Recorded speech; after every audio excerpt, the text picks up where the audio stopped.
Само 5 дена беа доволни економските санкции кои ги воведува Европската Унија сади сојузниците да го разнишаат рускиот монетарен и банкарски систем и да го доближат кон колапс.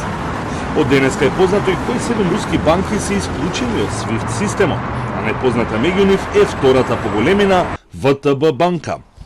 Најголемата руска банка, Сбербанк и Газпромбанк, која е трета по големина, не се на листата, бидејќи преку нив оди најголемиот дел од плаќањата за руски газ и нафта, кои земјите членки продолжуваат да ги увезуваат од Русија. Сбербанк пат денеска соопшти дека поради огромни одливи на средства од сметките на своите клиенти, под ризик е ликвидноста на банката и поради тоа ги затвара експозитурите во Германија, Австрија, Хрватска, Чешка, Унгарија, Словенија, Србија и Босна и Херцеговина.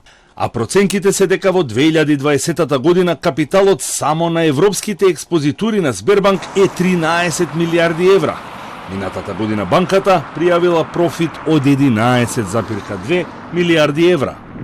Британската влада во неколку наврати истакна дека официјален Кремљ има контролен удел во оваа банка. Московската берза веќе трет ден е затворена, нема тргување со акции и со тоа се спречува падот на вредноста на акциите, но и на руската рубља, која од почетокот на нападот врз Украина загуби 20% од својата вредност.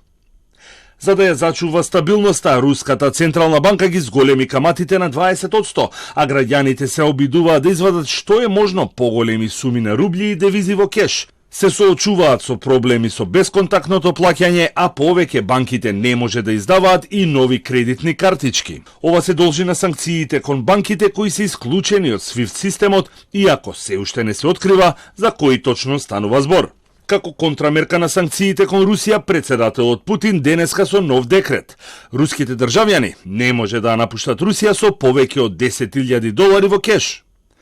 Со првиот декрет од вчера пак им беше забрането на странските инвеститори да изнесуваат капитал надвор од Русија.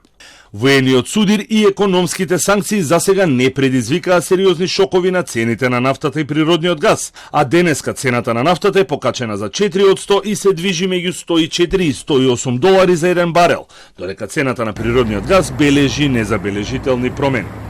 Целта на економските санкции се девизните резерви на Руската централна банка кои се проценети на $640 милиарди, од кои дел се наоѓаат во странство, а за прв пат Швајцарија ги замрзна сметките на над 360 руски милионери и милиардери, кои покрај тоа секојдневно се соочуваат со огромни загуби.